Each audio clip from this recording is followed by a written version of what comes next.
सब जग जाना।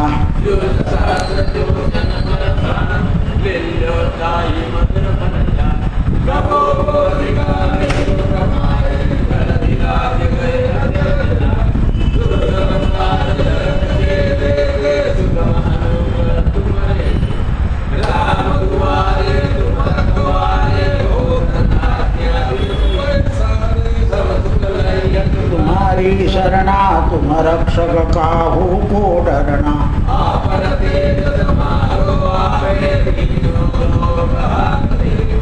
भूत पिशाच निकट नहीं आवे, महावीर जब नाम सुनावे।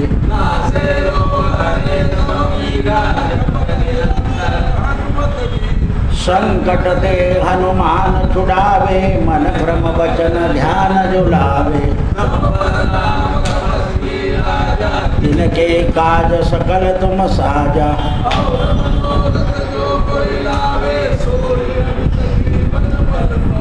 चारों युग प्रताप तुम्हारा है, प्रसिद्ध जगत उजियारा।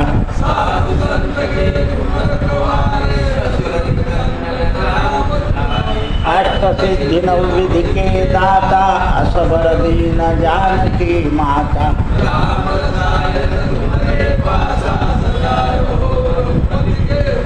तुम्हारे भजन राम को पावे, जन्म जन्म के दुख बिसरावे।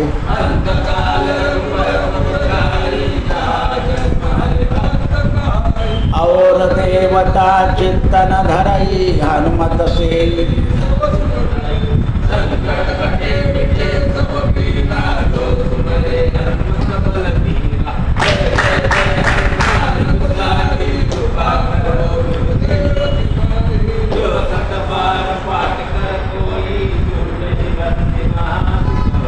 जो यह पढ़े हनुमान चालीसा, होय सिद्धि साखी गौरीशा।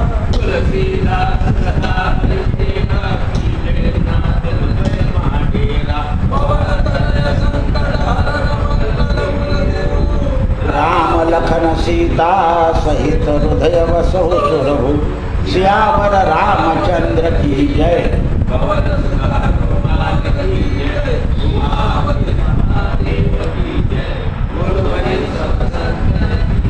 जय जय सीताराम। नमो भगवते वासुदेवाय, नमो भगवते वासुदेवाय, नमो भगवते वासुदेवाय, नमो भगवते वासुदेवाय, नमो भगवते वासुदेवाय, नमो भगवते वासुदेवाय, नमो भगवते वासुदेवाय, नमो नमः।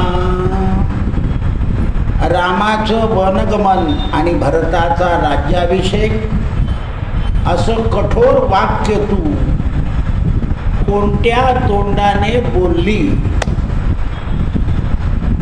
आता याच्यामध्ये एक विशिष्ट असं वर्णन आहे की कैकेयीला एक वाईट सवय होती की तिच्या महलामध्ये माझे मुलं आणि मी जे तीनच लोक राहिले पाहिजे, कारण राजा काही कायम घरात राहत नव्हता. तर आपल्या शरीरामध्ये अशी जेव्हा स्वार्थबुद्धी येते की मी आणि माझं, जसं हल्ली मुलींना झालं नवरा पोरं आणि ह्या तिन्हींच्या पलीकडे कोणी नको, असं कैकेयीचं मत होतं त्या काळात. आणि त्यामुळे तिची स्वार्थबुद्धी झाली आणि स्वार्थबुद्धीला संपर्कबुद्धी मिळाली. संपर्कबुद्धी म्हणजे मंथरा. ज्या वेळा तुमची अशी वैयक्तिक बुद्धी होते, म्हणून बुद्धी कशी केली पाहिजे? सामाजिक. पहा, माझं घर, माझा गल्ली, माझा गाव, माझं राज्य आणि माझा देश, अशी विशाल झाली पाहिजे. अशी विशाल बुद्धी होत नाही. पूर्वी लोक एकोप्याने राहत होते, आता वैयक्तिक, काही वैयक्तिक राहिली आहे. वैयक्तिक राहिल्यामुळे बुद्धीला संकुचितपणा येतो. याला रामायण म्हणतात गुरुजी. ती एक घरी बापाच्या घरी स्वच्छंदी राहिली आणि इथे वैयक्तिक राहिली. कौसल्या आणि सुमित्रा यांच्यामध्ये मिसळली. माझी 2 पोरं, मी, राजा येईल तर ये, नाही तर नको. आणि संगतीला मन मंथरा. आता बा बुद्धी, भरत म्हणजे भाव आणि शत्रुघ्न म्हणजे इंद्रियांचा संयम आणि मन म्हणजे मंथरा. लक्षात ठेवा काय शब्द आहे, मंथरा. आपलं मन असं पक्क होत जातं शेवटी, नाही काय करायचं कोणाचं, आपण आपलं पाहायचं बस.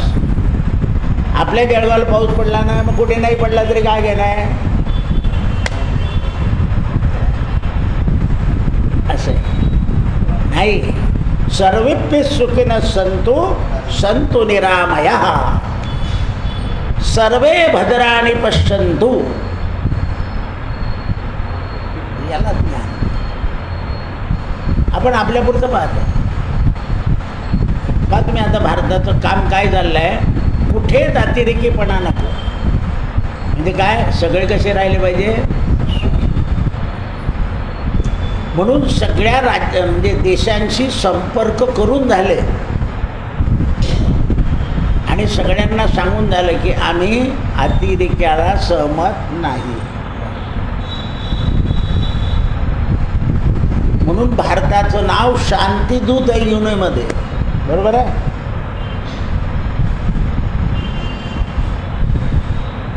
आणि शांतीदूत पुरस्कार घ्यायला दुसरे प्रयत्न करताय.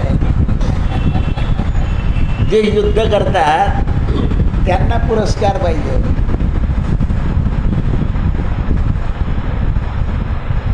म्हणून ते म्हणतात अनर्थ अर्थबुद्धी.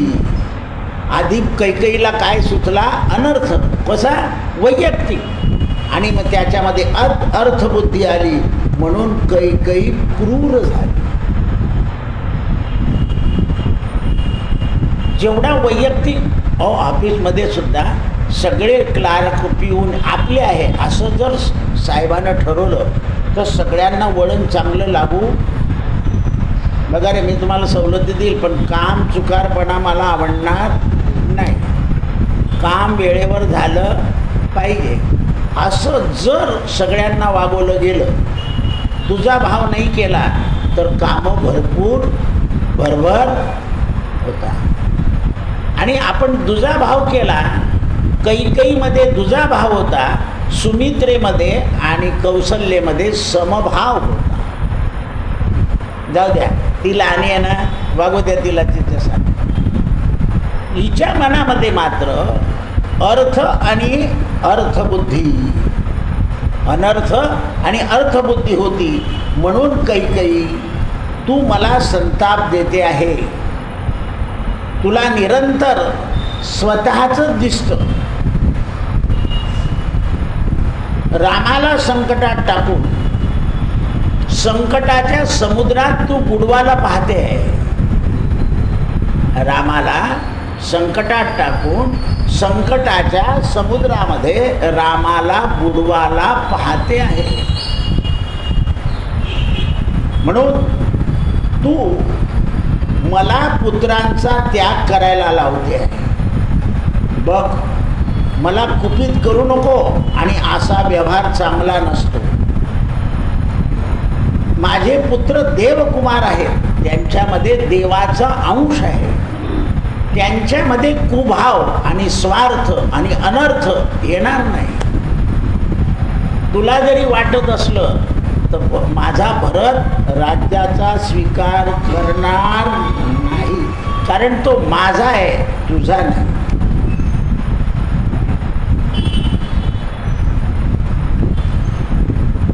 कदाचित सूर्य न आला तरी संसाराचं काम चालून जाईल, पण रामाविना काम चालणार नाही.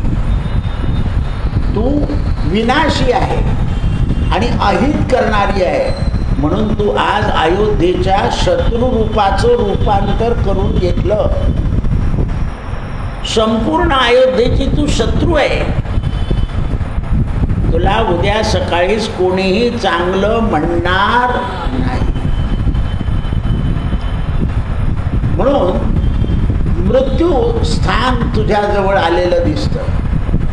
घरामध्ये मोहवश होऊन तू महाविष पसरवते आहे आणि बघ हे विष दुर्गती देणार आहे.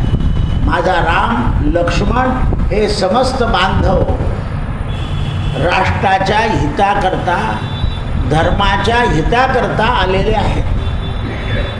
क्रूरतापूर्वक तुझं वागणं कैकेयी हे संकट आणण्याचे चिन्ह दिसत आहे. तू दुराग्रहपूर्वक कठोर वचन बोलली. बरं नुसतं राज्याभिषेक मागितलं नाही भरताला, तर रामाला वनवास आणि वल्कलं धारण करायला म्हणते तू. मी आणलेली वधू सीता तिलाही वनात पाठवते. कैकेयी तू कुलीन व जातीला कलंक लावणारी आहे. क्षत्रियाच्या घरामध्ये तू उगत जन्माला आली. तू कुठेतरी खाली जन्माला आलेली पाहिजे होती. तुझ्या गोडगोड भाषेमुळे माझ्या हृदयामधला भाव दूषित झाला आहे. कारण तू आधी गोड बोलली पण स्वार्थ बुद्धीने बोलली म्हणून माझं जळत. समर्थांनी छान लिहिलं याच्यावर. जळत माझे हृदय कोट्यानुकोटी मजवरी राघवा करुणेचा पूरलोटी. आणि म्हणून करुणाष्टक लिहिलं आहे. शंकराचार्यांनी सुद्धा करुणा पारावारा लय गंभीरा नारायण नारायण जय गोविंद हरे नारायण नारायण जय गोपाल हरे. करुणा भागाची आहे. भगवान करुणा निधान आहे. रावण गेल्यावर सुद्धा रावणाचं तेज आपल्यामध्ये मिळवलं आहे. कंसाचं तेज आपल्यामध्ये मिळवलं आहे. मग जर दृष्टांतला आपल्यात मिळवतो तर मानवाला का नाही मिळवणार हे मानवाला समजलं. तुकाराम महाराज लिहितात भवबंधनी सोडवा. रोज म्हणतो आपण भवबंधनी. हे बघ हे देवी रामाविना माझं जीवन व्यर्थ आहे. तुला जर मी पाहिजे असेल तर राम तुला अयोध्येत ठेवला पाहिजे. भले भरत राज्यावर बसू दे. तू पुत्रांचा स्वतःच्या पुत्राचा मोह ठेवला पण घराण्याचा मोह तुला. पहा तुम्ही एखादी स्त्री बाहेरगावला येते पण सगळ्या पुतण्यांना जावांना वस्तू घेऊन येते मुंबईवरून पुण्यावरून आणि काही आपल्या पुत्रांपुरतं जात. मला का तुम्ही सांगितलं होतं आणा आणखीन अशी बोलते.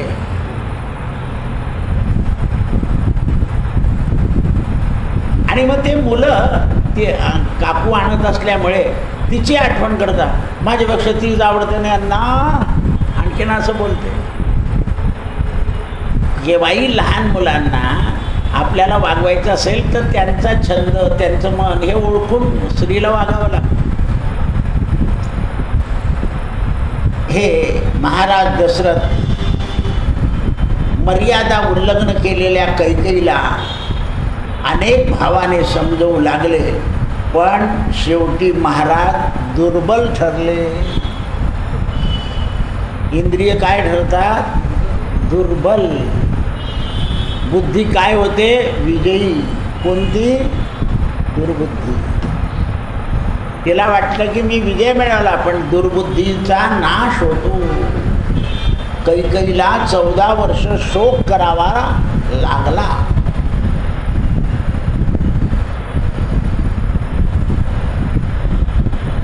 गावात पुत्र असून आईला आई म्हणत नव्हता. आजही घरात अशी मुलं आहे की घरातल्या घरात आईशी बोलत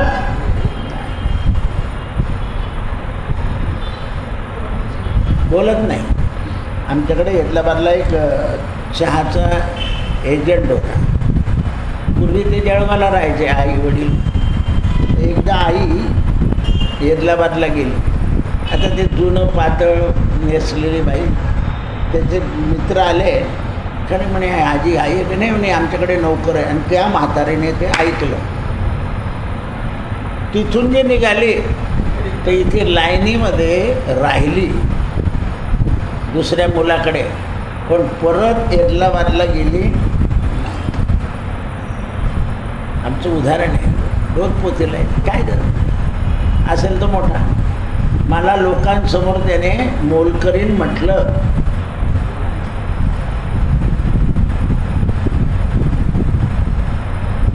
असं आहे.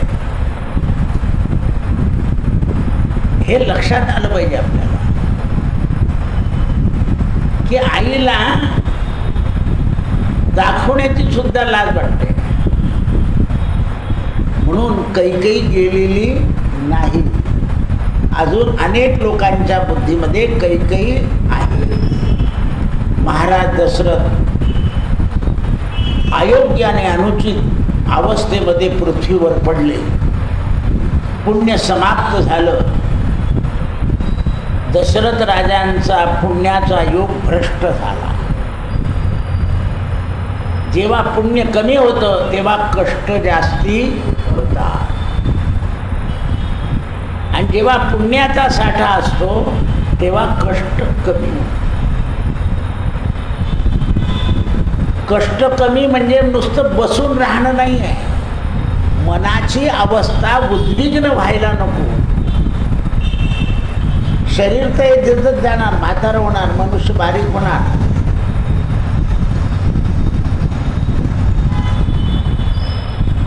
पण मन उद्विग्न होतं. आपली भाषा म्हणजे मन बेचैन व्हायला. कलियुगामध्ये मन क्षणोक्षणी बेचैन होतं, अशी परिस्थिती आली. आता रस्ता लागलं बेचैन झाले. काय झालं, केव्हा दुरुस्त होईल जो. काही लोक इकडून डबल जातात, काही तिकडून जाऊन राहिले, काही तिकडून गेले तर तो रस्ता खराब आहे, तिकडून गेले. पाणी आत येत नाही आहे. कोणतं ते राष्ट्र आहे तिथे 35 तापमान असतं, तर ते इतकं 35 तापलं आहे तर ते नद्यांमध्ये बुडे मारत आहे, उघडे फिरत आहे. काय झालं, मन द्यायचे. निसर्ग कोपला. निसर्ग कोपतो त्यावेळेला मानव प्राण्यांप्रमाणे तळमळ तळमळ.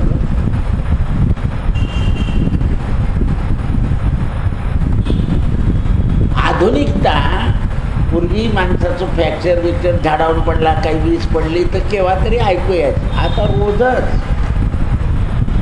मोठा टँकरला ठोकून देतोय. म्हणून महाराज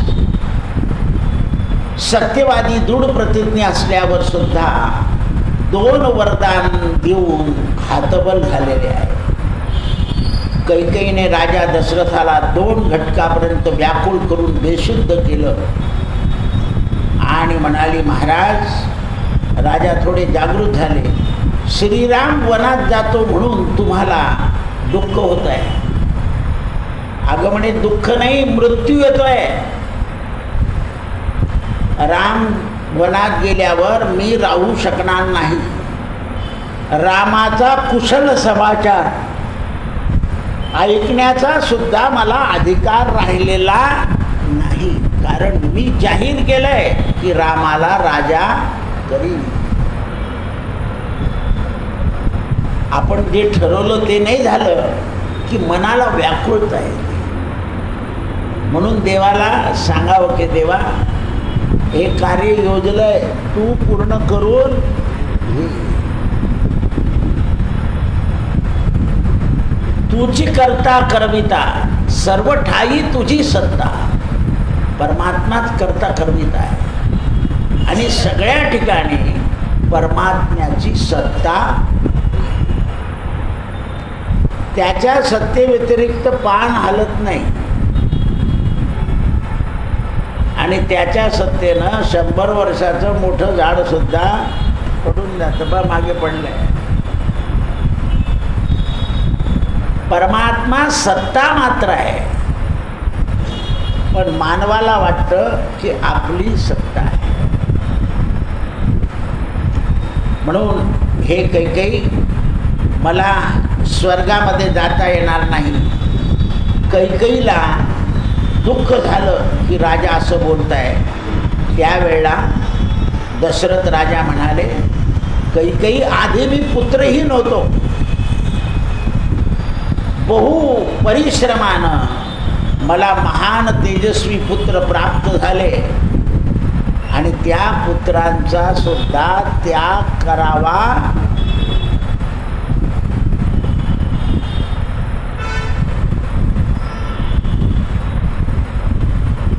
अशी परिस्थिती होती. म्हणून जो शूर विद्वान त्याला क्रोध जिंकता येत नाही, याच्यासारखा पराजितपणा काय आहे. माझा राम क्षमापारायण आहे, तो मला तुलाही क्षमा करेल. क्षमापारायण. आता दशरथ राजाला एवढे विशेषण कसे काय लावता येत आहे, तर राजा सत्यप्रतिज्ञ होता. सत्यप्रतिज्ञा झाल्याशिवाय ईश्वराचा अनुभव येत.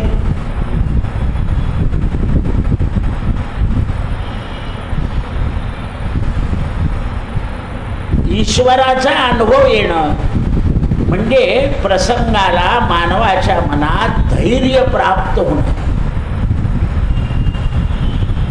काय आलं पाहिजे माणसाजवळ? धैर्य. आणि क्षत्रियाला दोन गोष्टी, कारण धैर्य असल्याशिवाय तो शौर्य करू शकत. धैर्य हे क्षत्रियाला पाहिजेच. पण राजा घरामध्ये आता हतबल झाला आहे. सगळे सुख उपभोगले, पण भोग हे सुख नाही, हे आत्ता कळालं. राम हा सुखरूप असून सुद्धा माझ्याकरता दुःखरूप झालाय. राम कसा आहे? सर्व सुखाचे आगर बाप रखुमा देवीवर. रस्त्यावर चाललाय सगळीकडे, चारी बाजूने. केवढं सुख आहे. आज सकाळीच मला पाटील बाबा भेटले ना, गावचे पाटील. ते म्हणे, दादा काल वारी रवाना केली, गाडेगावची केली, बेळगावची केली. मला मधून मधून 2-3 मुक्कामाला जावं लागतं. म्हटलं तुमचं काम आहे, पुण्य काम आहे तुमचं घराण्याचं.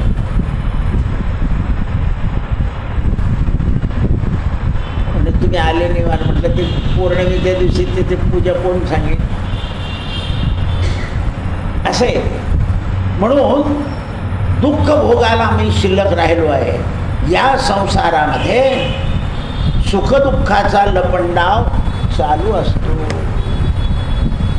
पण मला वसिष्ठाने समजवलं होतं, सुखदुःखे समे कृत्वा. योग वासिष्ठामध्ये ज्याप्रमाणे भगवद्गीता आहे ना, त्याप्रमाणे दशरथ राजाला आणि रामाला वसिष्ठाने योग वासिष्ठ सांगितलं आहे. सुंदर ग्रंथ आहे. आपला 2 वेळा झाला आहे. की काय करायचं, तर योग करताना आपल्या शरीराला विसरायचं आहे. आता हे जे तुमचे योग चालले हे आसन आहे, व्यायाम आहे. मी परब्रह्म आहे, मी परब्रह्म आहे, मी अविनाशी आहे, मी अविनाशी आहे, असं सतत ध्यान करायचं आहे.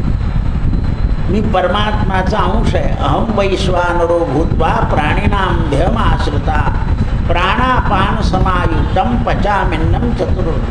अग्निरूपानं भगवान माझ्या शरीरामध्ये आहे. माझ्या शरीराचा सांभाळ करता. हे शरीर मी नाही आहे, अशी भावना करावी लागते. अशी भावना करत करत मनुष्य या पंचमहाभूताच्या गोळ्यापासून अलिप्त होतो.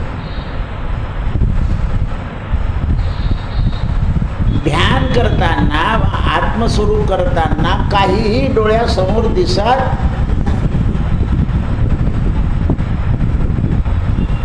कसं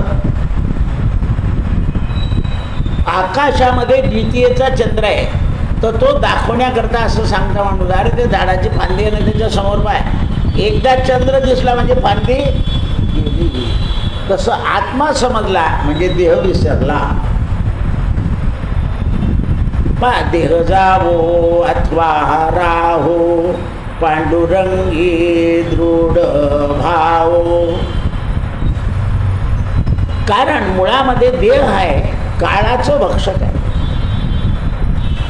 एक दिवशी काळ या देहाचं भक्षण करणार.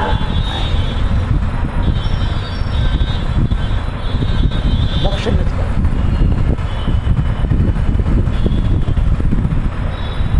पूर्वी आज मी ते गेलो ना तर सगळेजण कापूर पेटवून त्या देहाला लावत होते. आता हे ते जी संस्था आहे त्यांनी योजना केली आहे, तूप वगैरे त्यांना आपण पैसे, आपण जर घ्यायला गेलो, अरे इतका काय कापूर घेतो मागे जरा काही हातावर ना असं. पण त्यांनी ठरवून घेतलंय की एवढे आम्ही पैसे घेऊ. ते सगळं साहित्य प्रत्येकाच्या हातात गौरी दिली त्यांनी, एक एक कापूर दिला आणि मोठा मोठा कापूर होता, असा डांबरट कापूर नाही, बिझनेसचा कापूर होता आणि असा ठेवला. नाही तर लोक राखेल फेकायचे, काय फेकायचे, डिझेल फेकायचे, टायर. बा कसं आहे कापराचा सुगंध त्या शरीराला. जेवढं अमंगळ जाळलं तेवढं यातना जास्ती होतात यमाच्या घरी, आणि जेवढं मंगल जाळलं म्हणून आपण तो डोळ्यांवर तेज असतं म्हणून तूप ठेवतो. ते लोक संपूर्ण शरीरावर तूप फिरवतात. म्हणून ते म्हणतात अशा प्रकारे राजा दशरथ विलाप करीत असताना चित्त व्याकुळ झालं. ज्याप्रमाणे सूर्यदेव अस्ताला जातो आणि प्रदोष काळाच्या वेळा संधी काळ होतो, त्याप्रमाणे राजा पुन्हा मूर्छित. राणीनं पाहिलं. राणी आपलं मन खंबीर करून राजा दशरथाच्या जवळ बसली. राजा दशरथ मनामध्ये गरम गरम श्वास सोडू लागले आणि दुःखपूर्ण विलाप करू लागले. ज्याप्रमाणे कृष्ण पक्षातली रात्र असते त्याप्रमाणे दशरथ राजाच्या मनामध्ये अंधकार.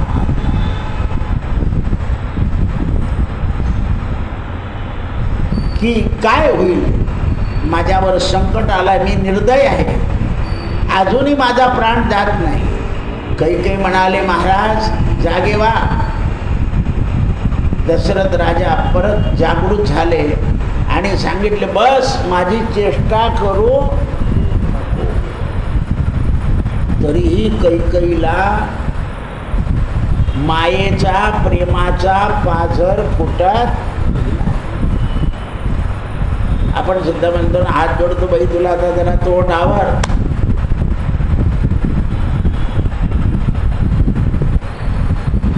हातपाय पडतो, माय गंगे.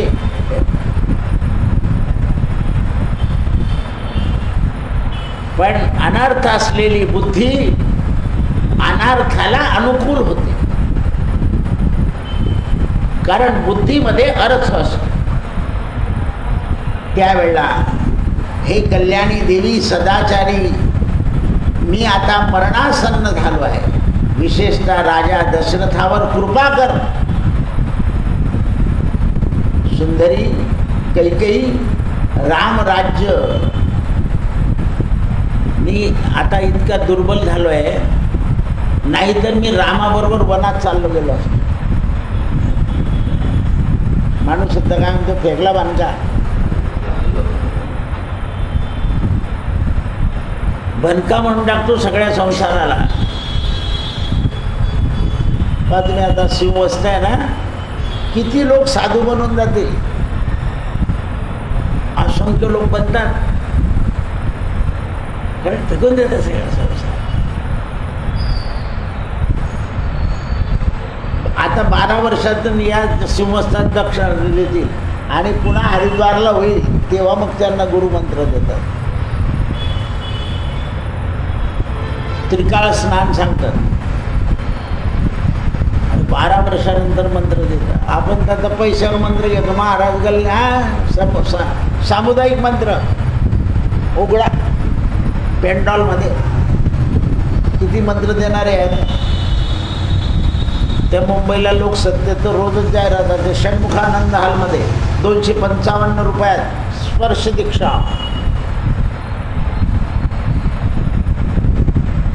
केवढे मठ झाले. निरंजन दास कुरुपर निरंजन दास काही परिणाम आहे. त्या मठात शिष्य भानगडी करता माझा नंबर लागला पाहिजे. काय झालं अर्ध करता विरुद्ध एकमेकांच्या. माझं जोरात चाललं पाहिजे त्याचा हाणून पाडा. काय झालं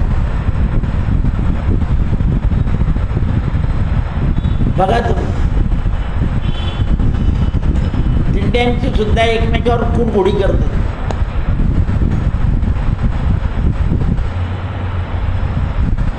असं नाही करायचं. परमार्थ करायचा म्हणजे सगळ्यांना सामावून घेतलं पाहिजे. तदनंतर कैकेयीनं रामाच्या राज्याची गोष्ट काढली. महाराज तुम्ही सत्यप्रतिज्ञ आहात याचा विसर पडतो आहे. मी सत्यावर दृढ आहे. हो आता काय सांगतो ती बघा. कारण हातबल झालेला आहे राजा दशरथ. तिला कळालेलं आहे आता याच्यात काही गम्य राहिलेलं नाही. मनुष्याची पैसे कमवण्याची गती कमी झाली की मनुष्य शून्याकडे फिरायला लागतो. घरातले सुद्धा आता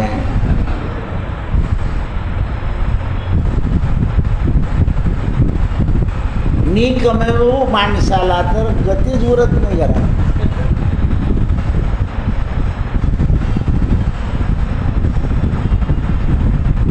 अशा प्रकारे गुरुजनांनी मला सांगितलं होतं त्यावेळेला की राजा तुझ्या हृदयाचा भाव हा शेवटपर्यंत टिकणं कठीण आहे. राजाचे डोळे लाल झाले. राजा दीन भावनेनं कैकेयीची विनवणी करू लागला. हे कैकेयी तू संतुष्ट हो आणि रामाला वनवासात पाठवू नको असं म्हणून राजा जमिनीवर पडले आणि बेशुद्ध झाले. अशा प्रकारे व्यथित होऊन आपले गरम श्वास सोडत सोडत राजा श्रीराम श्रीराम श्रीराम सत्यवचनी देहाला रामाच्या नावाचा छंद लागला. गोविंद गोविंद मना लागलिया छंद गोविंद ती काया भेद नाही देवातया. राजाला रामनामाचा छंद लागल्यामुळे राजाची काया भगवंत. गोविंद गोविंद मना लागलिया छंद गोविंद ती काया भेद नाही देवातया. इक्ष्वाकुवंशामध्ये राजा दशरथ आपण इतके पुत्र शोकानं पीडित झाले आहात. पृथ्वीवर अत्यंत पडलेले आहात. महाराज मला 2 वर देण्याची जी प्रतिज्ञा केलेली आहे ती प्रतिज्ञा जर तुम्ही पूर्ण नाही केली तर सत्यवचनी कसे म्हणाल. आता कशी वदवून येते. तू वचनपूर्ती जर केली तुम्ही तरच सत्यवचनी व्हाल. महाराज माझे 2 वर द्या. धर्मज्ञ पुरुष सत्यवान हा श्रेष्ठ धर्म दाखवला आहे की जो सत्याचा सहारा घेऊन चालतो तोच सत्यवान. म्हणून काल सत्यवान सावित्रीची कथा गेली. ज्येष्ठ शुद्ध पौर्णिमा. पृथ्वीपती राजा शैवानं सुद्धा बाज पक्षाला आपल्या शरीराचं मांस काढून दिलं. अशा प्रकारे तेजस्वी राजा अनेक होऊन गेले. सत्याची भूमी पटवण्याकरता सत्य वागावं लागतं. सत्य हे प्रणव आहे, सत्य हे शब्दब्रह्म आहे आणि सत्यानं धर्म प्रतिष्ठित होतो. अविनाशी वेद आहे आणि सत्य हे परब्रह्माच्या प्राप्तीचं साधन आहे. कोण बोलतंय? कैकई. कारण पडवलेलं मिठ्ठू असतंय, त्याला शब्द पांडित्य असं म्हणतात. म्हणून शब्द पांडित्य सुद्धा समोर सज्जन आणि दयानिधी लोक असतील तर शब्द पांडित्य करायचं. जर शब्द सज्जन नसतील, म्हणून हे काही काही लोक ना मोठे मोठे श्लोक म्हणतात, तर सगळ्या लोकांसमोर मोठे श्लोक म्हणू नये. कारण त्या मोठ्या श्लोकांचा त्यांच्यावर प्रभाव पडत नाही. एक कीर्तनकार सुद्धा कीर्तन करता करता खेड्यागावात अशी इंग्रजी हे टाकून टाकतात किंवा शाहिरी म्हणून टाकतात, किंवा मी किती तयारी नाही. शब्द पांडित्य करून चालत. शब्द पांडित्याने बुद्धीमध्ये बसत नाही. प्रसंगाला अनुस्वरूप सांगावं पाहिजे. बा मागच्या एकादशीला मी तो अभंग सोडवला, प्रत्येकाचे पुरावे दिले. व्याकरण कसा चालतो, काय चालतो, त्याच्यापेक्षा त्याची प्रमाणं दिली पाहिजे. आणि प्रमाणं पुराणामध्ये आहेत. माऊली देते, पुराण प्रसिद्ध बोलिले वाल्मिक, नामे तिनी लोक उद्धरती. पुराण अशा प्रकार. याकरता आपली बुद्धी धर्मामध्ये स्थित नाही, म्हणून तुम्ही सत्याला अनुसरून माझे वर देत नाही. धर्माचं अभिष्ट आहे, फलाची सिद्धी होण्याकरता माझी प्रेरणा आहे. तुम्ही रामाला वनवासातच पाठवलं पाहिजे. आणि मी काही फुकट मागत नाही. तुम्ही मला 2 वर द्यायचं कबूल केलेलं आहे. अशा प्रकारे कैकेयीने निशंक होऊन राजाला प्रेरित करण्याकरता राजाला सत्यरूपी दोरीने बांधून टाकलं. बांधताना कोणती दोरी वापरली? सत्याची. म्हणजे राजाचा विश्वासघात केला. कृष्णार्पण. सत्यगुरु राये कृपा मज केली.